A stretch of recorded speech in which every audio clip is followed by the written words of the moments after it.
20 minutos.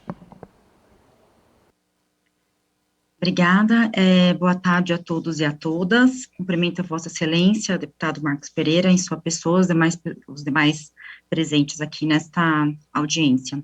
Agradeço também preliminarmente a apresentação do requerimento dessa associação pelas deputadas Maria do Rosário e Érica Cocai para a fala da Andeps neste momento aqui de debate tão fundamental sobre a PEC 32. Eu farei uma breve apresentação dentro desse tempo exíguo, né, dos 20 minutos, vou utilizar slides que passo a compartilhar daqui a pouco, e antes de adentrar nos elementos específicos da PEC, que já foram também bastante explorados aqui pelo meu colega Christopher, eu vou fazer uma fala sobre as políticas sociais e os analistas de políticas sociais. Vou compartilhar aqui o documento.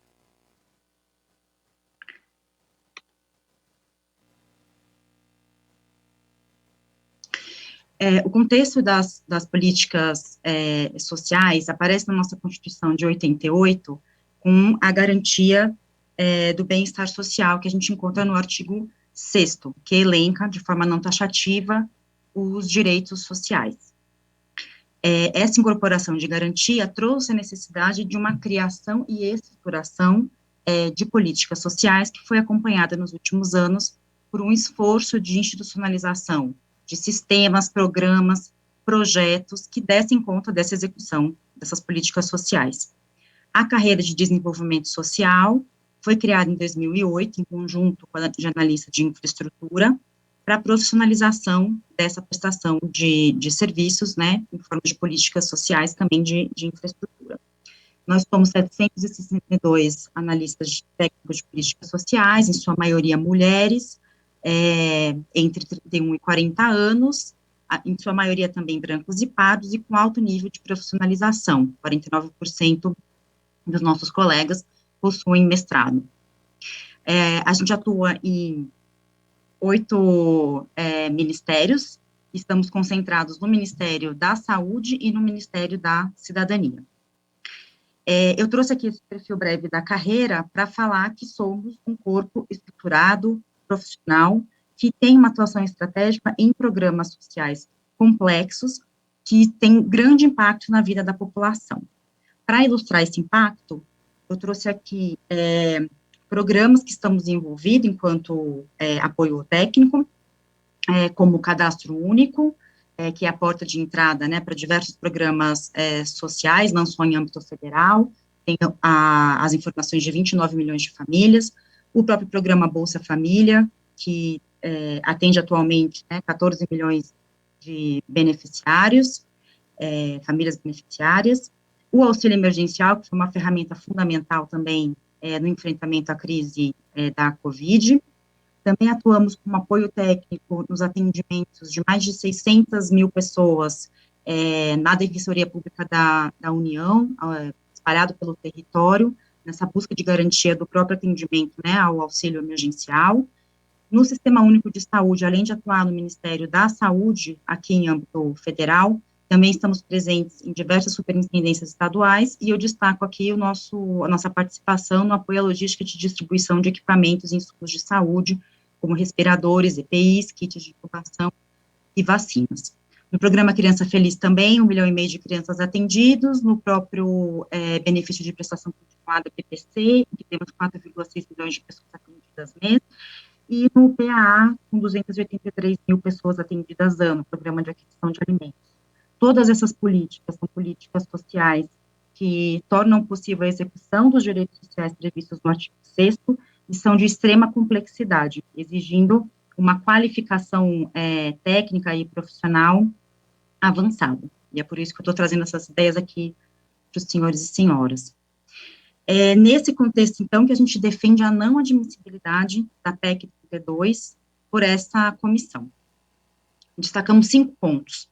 Primeiro é que não há evidências, né, acompanhadas de estudos e dados, que embasem tecnicamente as mudanças constitucionais propostas. Nosso colega aqui, Christopher, trouxe uma série delas, eu também não vou adentrar nesses detalhes. A PEC apresenta insegurança jurídica e vícios de constitucionalidade em vários pontos. Aqui nós vamos destacar, para registro, 6. Primeiro, a desconstitucionalização de direitos. Segundo, a variação de jornadas, remuneração e desligamento dos servidores. Terceiro, uma suposta redução de despesa futura, que, como dito, não foi apresentado embasamento técnico para essa redução. Quarto, concentração de poder na chefia do executivo, como o nosso colega também destacou, a federalização das normas de pessoal e a possibilidade da terceirização e privatização dos serviços públicos. O nosso ponto principal aqui, enquanto carreira, né, que está ligada na atuação de política social, é que a política social é dever do Estado e a sua prestação deve ser garantida diretamente por este, ainda que subsidiariamente pela iniciativa privada. Em relação a isso, nós temos que lá no artigo 6º, que elenca os direitos sociais de forma não taxativa, e também outros artigos que tratam da previdência, saúde, educação, cultura e esporte ao longo da Constituição, esses direitos sociais como expressão de direitos fundamentais de quarta geração, ou seja, vinculados aos direitos individuais e cláusulas pétreas. Nesse sentido, entendemos que não pode o constituinte derivado retirar este caráter social da Constituição. Esses direitos fundamentais prestacionais obrigam o Estado, completado pela sociedade de iniciativa privada, a prestarem serviços públicos por meio de políticas sociais, mas não o contrário, deixar que o mercado preste esse serviço e subsidiariamente o Estado entre, de forma complementar. A gente preparou um material aqui mais detalhado, com o apoio da nossa assessoria jurídica, que vai ser disponibilizado também para os senhores e senhoras deputados, mas eu vou destacar aqui 3 pontos.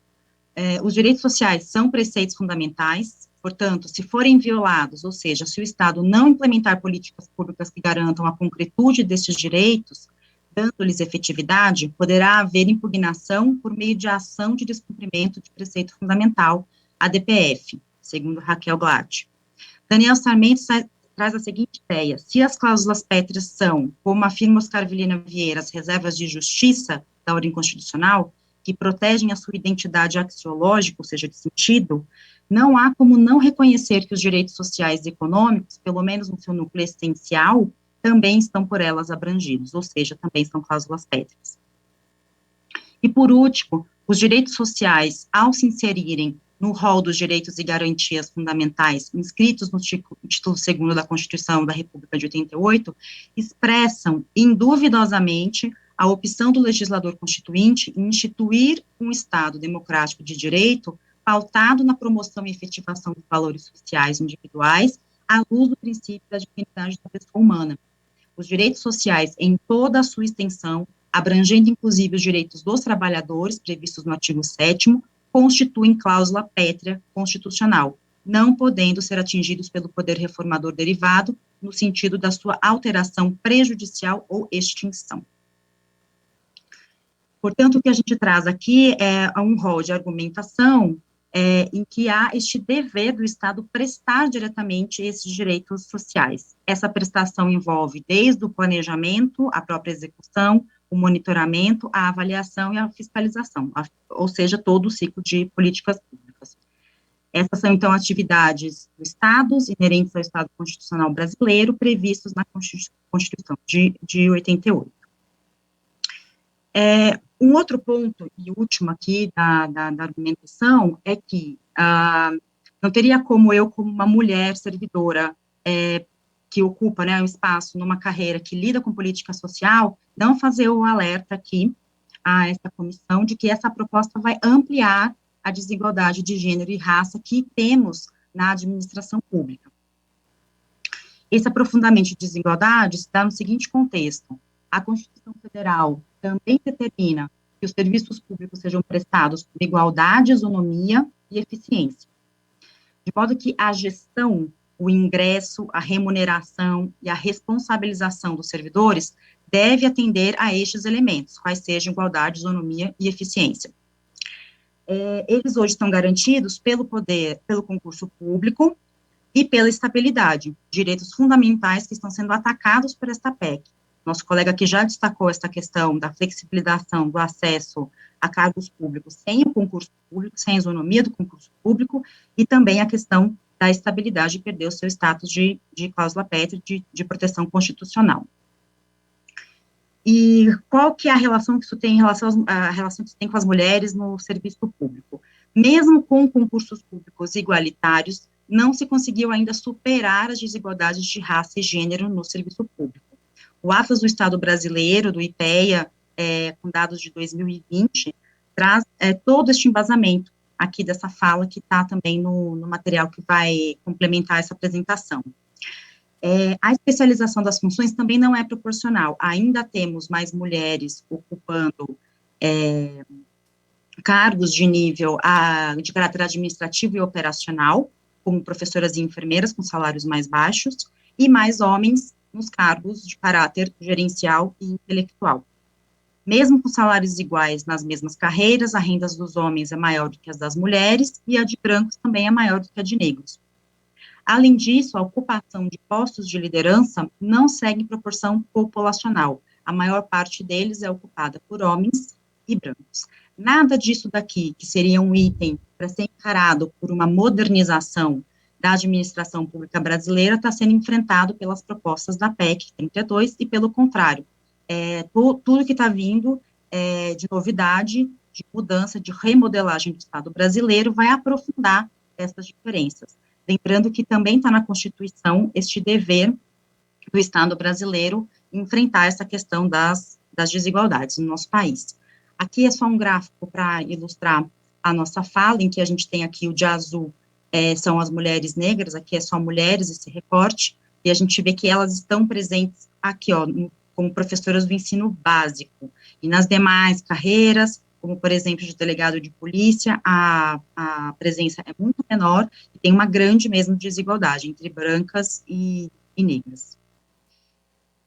Para concluir, aqui pelo tempo já avançando, a gente finaliza com 10 pontos para não admissibilidade da PEC 32.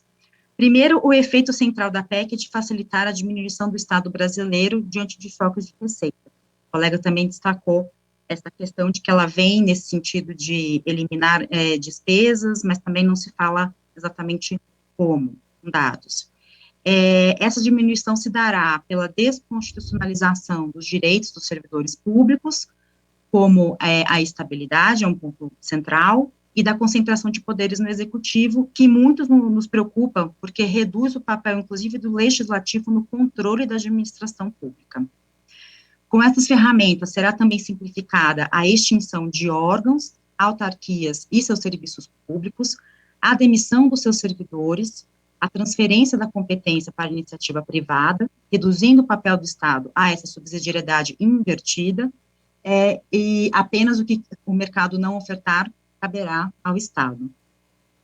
A equidade e a impessoalidade na contratação e desligamento de servidores públicos, direito fundamental individual, mas também de toda a sociedade, serão afastados pela arbitrariedade na seleção e demissão dos novos regimes jurídicos. E aqui a gente destaca também a questão de que é improvável que se consiga montar dessa forma um corpo técnico qualificado para lidar com a complexidade tanto dos programas que já existem, quanto dos problemas complexos que estão surgindo, inclusive, por conta da crise sanitária que estamos.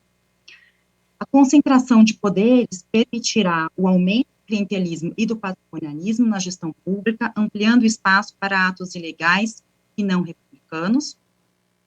A falta de estabilidade e perspectiva de futuro diminuirá a capacidade do Estado de atrair e manter servidores qualificados, reduzindo essa capacidade de liderar o país de forma estratégica. As carreiras pontualmente enquadradas como de Estado não terão garantia constitucional da estabilidade, podendo perder essa prerrogativa por lei ordinária, já que está se tirando aqui a proteção constitucional da estabilidade, e estarão submetidas à demissão por avaliação de desempenho sem critérios fixos. Nesse ponto aqui, em relação à estabilidade, também destacamos que ela é uma proteção não só para o servidor, mas principalmente para toda a sociedade, porque é a estabilidade que permite a continuidade na prestação de serviços públicos. Os estados e municípios serão submetidos ao poder central na definição da gestão dos seus servidores civis, a oferta e prestação de serviço público será diminuída no contexto de crise sanitária, econômica e social, e, por último, entendemos que admitir esta PEC é aprovar a destruição do Pacto Social da Constituição Federal de 88 e impedir essa função constitucional prestacional do Estado brasileiro, deixando milhões de cidadãos e cidadãs sem apoio do Estado para enfrentar este momento de crise e sem a perspectiva de um desenvolvimento social, econômico, digno e inclusivo, que também está previsto na própria Constituição Federal. Com isso, senhores, eu encerro essa fala inicial. Muito obrigado. Senhora Ariana Francis Carvalho de Souza. Eu agora concedo a palavra por 3 minutos aos autores dos requerimentos. Deputada Érica Cocai, autora do requerimento número 13 de 2021.